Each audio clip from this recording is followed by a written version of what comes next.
Sejak zaman dahulu lagi, manusia mengimpikan binaan yang mampu mencecah langit dan menjadi struktur binaan mercu tanda sesebuah tamadun atau bangsa. Namun, dengan kekurangan sumber bahan binaan dan keupayaan manusia, cita-cita ini menjadi satu batasan kepada imajinasi itu sendiri pada waktu itu. Walaupun begitu, masih ada satu peralatan atau kemudahan yang diperlukan, iaitu mekanisme pengangkutan menegak atau lebih dikenali sebagai lift. Okay, dalam industri pemasangan lift, sebab semua orang tahu rasa lift ni satu peralatan ataupun jentera lah yang sangat anggota penting pada kehidupan kita seharian. Kemudian bercakap pasal lift semua orang tahu. Okay, jadi sebab semua orang biasa menggunakan lift. Jadi lift ni sebenarnya adalah satu jentera yang menyediakan kemudahan untuk kita sebagai penumpang, misalnya untuk nak bergerak pada satu tingkat ke tingkat yang lain tu. Dan sebenarnya dalam industri pemasangan lift ni, dia merupakan satu perkara yang memang di bawah kawalan, di bawah pemantauan, khususnya Jabatan Keselamatan dan Kesihatan Pekerjaan lah. Sebab lift ni, bila mana lift penumpang kita kata, bila mana digunakan untuk mengangkat, untuk membawa orang daripada satu level pada arah ke arah yang lain tu, so kita perlu pastikan dari segi pengendaliannya, pengoperasiannya mestilah sentiasa dalam keadaan selamat. Ini selari dengan kehendak undang-undang. Sebenarnya dalam peraturan lift penumpang dan barang-barang 1970 tu, dia buat Akta Kilang dan Jentera 97 tu, memang dia buat peraturan berkenaan menetapkan bahawa pemunya atau pemilik naklah memastikan supaya lift di bawah pengawalan ataupun penyelam mereka naklah perlu diselenggarakan. Jadi ini merupakan satu kewajipan dari segi kehendak undang-undang. Bagi membolehkan pekerja membawa bahan binaan, dan apabila siap kelak, pengguna mampu ke tingkat tertinggi tanpa mengalami sebarang masalah serta pantas. Firma yang kompeten adalah suatu firma yang diluluskan oleh Jabatan Keselamatan dan Kesihatan Pekerjaan, yang di mana tugas dia adalah untuk menyelenggara dan memasang lift di tempat-tempat yang lift dipasang. Orang kompeten ni bermaksud orang yang bekerja yang juga kena mendaftar dengan ataupun diluluskan oleh Jabatan Keselamatan dan Kesihatan Pekerjaan untuk dia menjalankan tugas-tugas menyenggara dan memasang lift tadi. Untuk memasang lift, pemilik lift hendaklah memohon kepada Jabatan Keselamatan dan Kesihatan Pekerjaan secara online, permohonan secara online, yang mana dia hendaklah permohonan tersebut kita akan semak dan hendaklah mematuhi kehendak-kehendak peraturan dan juga kehendak koda-koda yang telah ditetapkan. Antara kehendak-kehendak yang ditetapkan termasuklah dimension lift tersebut, kemudian safety features yang ditetapkan mesti ada pada lift tersebut. Kemudian di segi di bawah lift ni kita ada lift pit dia panggil. Lift pit ni pun ada syarat-syarat dia, yang ada segi saiz, dari segi keluasan apa semua ada syarat-syarat dia lift pit. Kemudian equipment safety features tadi, contoh macam governor ni perlu dipasang dan mengikut spek yang ditetapkan. Dia berfungsi untuk memberhentikan lift jika terdapat kelajuan yang melebihi kelajuan yang ditetapkan. Lift ni dia mestilah bergerak pada kelajuan yang ditetapkan. Digitalisasi adalah trend masa depan dalam industri lift. DX bermaksud Digital Experience atau pengalaman digital, dan kami menyediakan kemungkinan tanpa had untuk penyelesaian dan perkhidmatan digital baru sepanjang kitaran hayat bangunan. Orang yang menggunakan bangunan dan tujuan bangunan itu sendiri mungkin telah berubah beberapa kali. Penggunaan teknologi digital membuka pintu untuk mencipta pengalaman multisensori yang jauh melebihi bahan fizikal. Dengan menggunakan teknologi pencahayaan, suara dan media visual terkini pada skrin dan menggabungkannya dengan penggerakan lift, berkemungkinan besar untuk mencapai pengalaman yang sangat hebat. Kesan dari kemungkinan baru ini melangkaui perjalanan menaiki lift individu dan dapat berfungsi menentukan identiti bangunan dan bahkan memberi kesan positif kepada perniagaan. Dalam lift ni dia ada lift motorhome, shaft, lift car dan juga pit. Bahagian pit tu dia akan ada satu jenis komponen yang kita panggil buffer. Buffer tu macam ada spring, which is kalau tengok drama tu yang jatuh atas buffer melantun balik, taklah macam tu. Tapi dalam komponen lift shaft tu dia ada lift car dengan conduit. So maknanya dalam lift car ada 2 buffer, dekat conduit akan ada 2 buffer yang duduk dekat dalam lift pit sebagai final resolve lah kita panggil. Tu kira last lah. Andai kata segala benda yang disebut tadi tak function, dia akan jatuh atas buffer tu.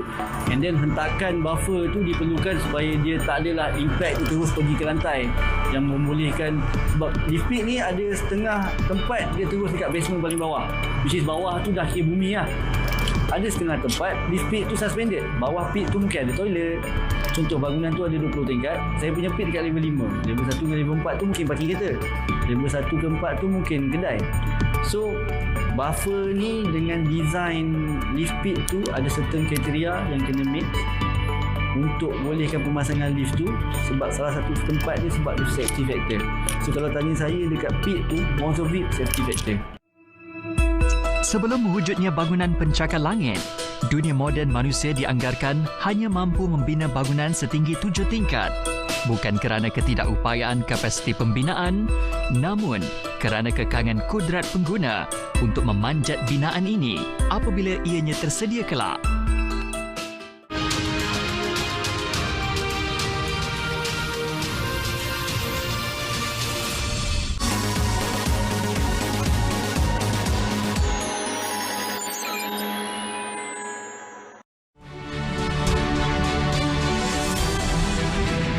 Sebagai negara upper middle income dengan jumlah komposisi generasi muda dan para pelajar yang besar dalam masyarakat, kerajaan akan turut memfokuskan kepada penyediaan generasi muda yang dapat mengharungi cabaran IR 4.0 dengan memperkasa kurikulum pendidikan sekolah dan universiti dengan memperkukuhkan sistem pendidikan yang holistik serta melaksanakan pelbagai inisiatif bagi meningkatkan kemahiran penilaian analitik berdasarkan data dan sains.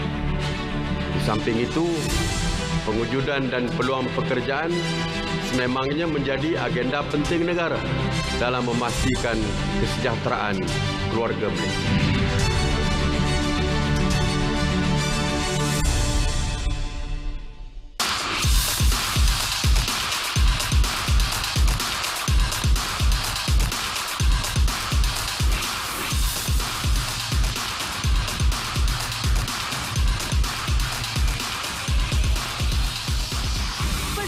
Anda, keutamaan kami. Tunggu apa lagi? Jom iklankan produk anda di RTM hari ini. Scan kod QR Tertera atau hubungi kami untuk maklumat lanjut. RTM, teman setia anda.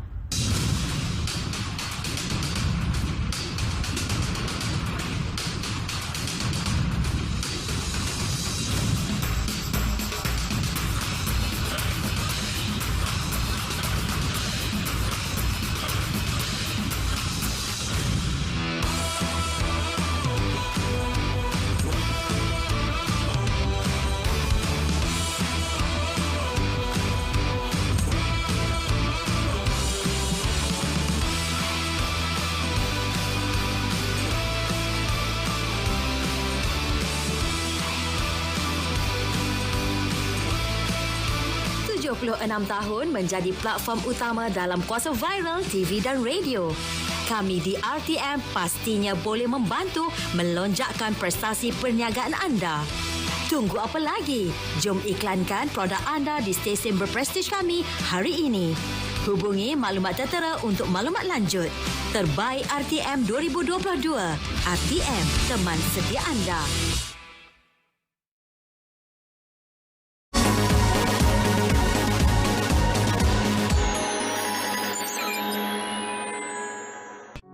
Dengan terhasilnya pengangkutan menegak ini, industri binaan tidak lagi hanya bergantung kepada ruang yang luas untuk membangunkan sesebuah bandar. Kini ia menjadi satu gaya hidup dengan membina bangunan pencakar langit bagi pelbagai tujuan, sama ada untuk keperluan industri ataupun untuk kediaman. Sekarang ni kita berada di lapangan, iaitu tapak bina pembinaan bangunan Merdeka PNB 118 yang kita setakat ini info yang didapati ketinggiannya mencapai 640 meter ketinggiannya dan setinggi 118 tingkat, mungkin 118 tingkat. Daripada itulah namanya Merdeka PNB 118. Dan di sini kita boleh tengok teknologi terkini. Boleh dikatakan teknologi lift terkini di dunia, iaitu pemasangan lift double deck dan juga lift jump lift daripada KONI. Dan kita boleh lihatlah untuk berkaitan dengan lift ini, pertama sekali sebelum membolehkan sesuatu lift itu dipasang, memerlukan mendapat kebenaran memasang daripada jabatan. Setelah dapat kebenaran memasang, maka lift itu akan dipasang, dan setelah lift tersebut siap dipasang, diperiksa oleh orang yang kompeten dan juga mendapat orang kata QA inspection yang diluluskan oleh QC. Setelah itu JKTP akan datang untuk buat pemeriksaan pertama berdasarkan jurul pertama yang dihantar semasa kebenaran memasang tadi. Kita akan semak satu persatu. Adakah berlaku sebarang orang kata pelanggaran dari segi peraturan, dari segi kod reka bentuk. Sekiranya ada, penambahbaikan akan dibuat, mungkin melibatkan review balik kebenaran masang ataupun kita akan berikan pengecualian dan sebagainya. Kita total ada 116 unit lift dan eskalator. Pecahkan kepada tower saja kita ada dekat 100 unit melibatkan lift dan eskalator. Tapi kalau kita emphasize bangunan ni semata-mata, tower lift lah, bukan podium. Keseluruhan living room ada tower dengan podium kan. Okay, kalau kita tower saja daripada level 1 sampai 118, kita ada 65 unit lift. Bayangkan dalam satu bangunan tu, 118 tu, daripada level B2 sampai level 118, kita ada 95 unit. Dalam 95 unit tu, kita ada various of design lift. Ada yang single deck, ada yang double deck, and then ada yang kita kata glass lift macam kita OBL. Okay, glass lift yang kita ada dalam projek ni untuk tower itself, kita tak silap saya kita ada T35, T526 dengan T997, total dekat 5 biji. Lagi 90 lift tu, half from it adalah double deck, half of it is single deck. Untuk double deck, kita ada range speed daripada 3.5 sampai 10 meter per second. Okey, OBL tu adalah observation lift, di mana lift tu akan kita dapat melihat view KL. Di antaranya adalah KL Tower dan KLCC. Okey, kita sekarang berada di tingkat 115, di paras dalam ketinggian 500 meter dari bawah. Okey, lift ni adalah lift yang observation yang paling laju. Tak silap saya di Malaysia dan juga di dunia. Okey, structure dia terdiri daripada macam yang kita lihat adalah steel dan juga glass. Okey, lift car kita ada glass, boleh view panorama lah. Kita boleh tengok KL daripada bawah sampai atas. Dengan wujudnya bangunan yang tinggi ini, kapasiti keperluan ruang yang luas tidak lagi diperlukan. Walaupun dengan ruang yang kecil, kini masyarakat dunia boleh ditempatkan untuk pelbagai tujuan. Salah satu safety dalam lift yang orang selalu tanya, kenapa kalau lift jatuh can up? Sebenarnya tak. Kita ada safety device, electrical dan mechanical. One of the most important part, we call it governor.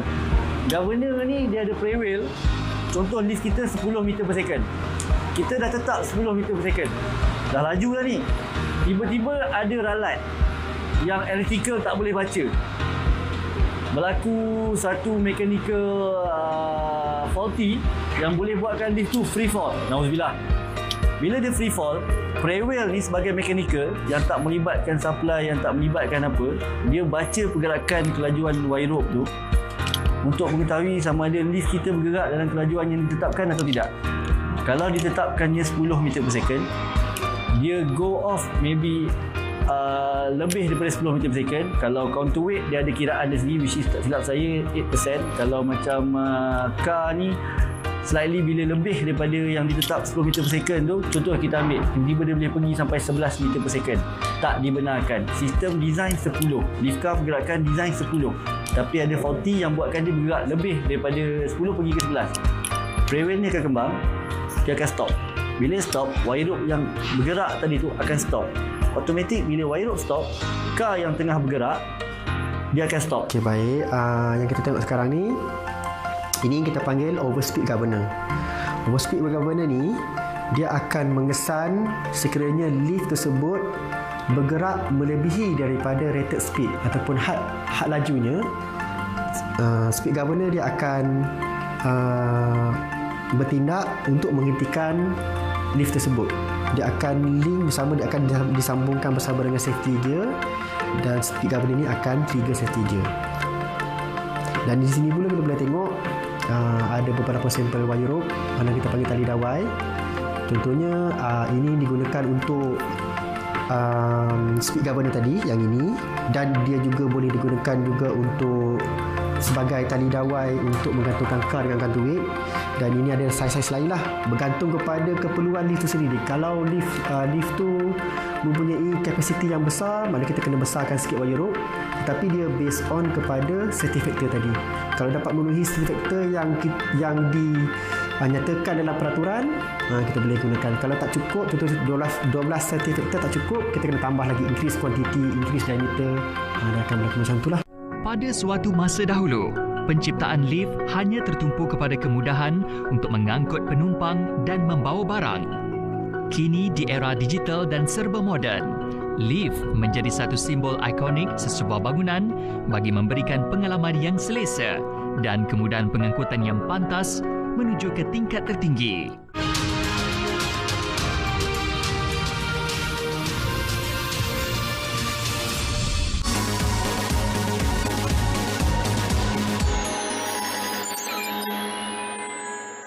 Bagi keluarga yang kurang mampu, mereka akan bermasalah kalau mereka terpaksa membeli peranti yang baik, yang lazimnya harganya mencecah angka ribu, bukan hanya soal beberapa ratus ringgit. Jadi perkara ini telah dibincangkan di antara khususnya Yang Amat Berhormat Perdana Menteri, Menteri Pengajian Tinggi, Menteri Kewangan dan saya sendiri untuk memikirkan satu kaedah ataupun satu program yang memastikan pelajar-pelajar kita yang berada di universiti sentiasa mempunyai peranti dan tidak terganggu pembelajaran mereka semata-mata kerana mereka tidak ada kemampuan.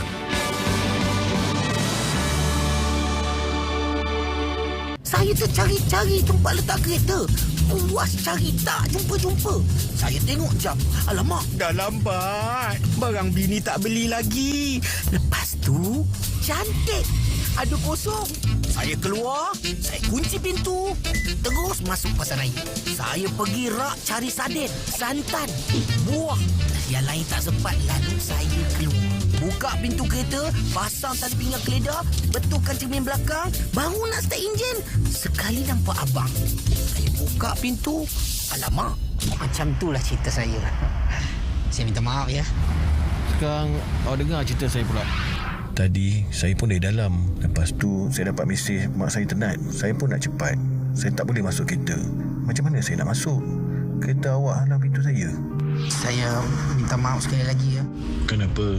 Perkara beginilah yang menyebabkan kami OKU tidak berupaya.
Bangunan pencakar langit dunia telah berevolusi dari masa ke semasa, daripada bangunan tertinggi dunia Burj Khalifa di Dubai sehinggalah menara berkembar Petronas di Malaysia.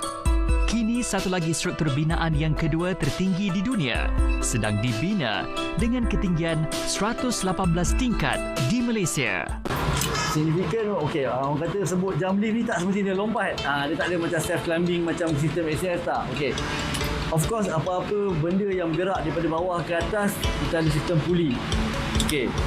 Untuk K-head ni jumping, dia akan ada satu lagi beam yang duduk di atas yang dibawa oleh IT platform. Macam saya pernah briefing, normal project orang pakai scaffolding. Kita pakai IT platform. So IT platform ni boleh bergerak ke atas independent dengan wire rope saja, mesti ada support ke atas untuk continue kat rail. So automatically dengan sistem puli yang kita ada tu, beam ni dengan lifting device yang dah ada kat sini akan bawa K-head ni pergi ke level paling terdekat. Bila K-head ni dah sampai level paling terdekat, lift kat bawah, ruang pintu serve makin banyak. So lagi tinggi dia jump, lagi banyak floor kita boleh serve. Kami telah meningkatkan aliran kehidupan bandar lebih daripada 100 tahun dan kami ingin berkongsi kepakaran kami untuk membantu pelanggan kami menjadi bandar pintar, lestari dan tempat yang lebih baik untuk didiami. Teknologi jump lift.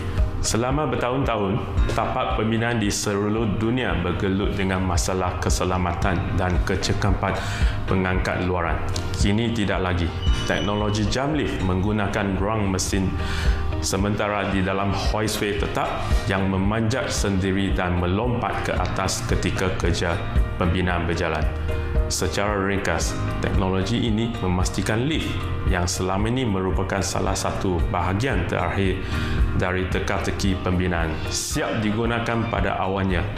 Ia juga digunakan untuk menggerakkan pekerja dan bahan dengan lebih cepat, selamat dan menjimatkan. And then double deck yang kita ada kat projek ni, which is range dalam 3.5 sampai ke 10 meter per second tu, kita Mozambique paling laju kat Malaysia lah. And then equal dengan worldwide punya yang so far double deck pun still 10 meter per second. So kita par. Dekat situ double deck kita still par. Untuk single deck juga macam contoh jump lift ataupun lift yang lain, fire lift. Single deck dia various. Ada single deck yang digunakan untuk staff, ada single deck yang digunakan untuk servis, ada single deck yang digunakan untuk servis dan juga fire. Regardless, single deck yang kita ada so far, kita punya signifikan yang kita ada yang inilah, which is kita ada satu lift yang boleh serve semua floor 10 meter per second. Kalau tak ada lift, pakai tangga, benda tu tak jadi efisien. Okay, bayangkan orang nak bekerja ke tingkat 118. 118 tu 500 meter. Bayangkan kita berjalan kaki daripada kapak nak pergi ke Tesco tu dalam 500 meter. Agak jauh. Tapi kalau benda tu dibantu oleh bagi, which is dalam keadaan horizontal. Kalau vertical, kita ada lift. Kita bekerja ke tingkat 118, tapi perjalanan kita daripada level 1 tu less than 5 minutes. Is that efficient? Efficient betul tak? Kenapa dia jadi efficient? Wujudnya traffic analysis yang menentukan kapasiti dan kuantiti lift tu sendiri dalam satu bangunan. Itu spek yang 118 terapkan dalam desain bangunan ni. Kemudahan pengangkutan menegak ataupun lebih dikenali sebagai lift menjadi satu keperluan wajib di kala dunia moden ini. Untuk menjayakan segala keselamatan yang diperlukan oleh pihak JKKP ke atas unit yang dipasang dan juga membuat kempen-kempen keselamatan bersama-sama untuk kesedaran semasa menggunakan lift dan eskalator. Keselamatan tu demi pekerja, demi pengguna juga. Dalam lift, jangan melompat, jangan tendang pintu atau pecahkan apa-apa. Kalau apa-apa kerosakan, terperangkap dalam lift, bersabar. Pintu dah mula bertutup, so tak sempat masuk. So mereka meletakkan kayu, meletakkan dia punya kaki untuk membuat pintu jangan tutup.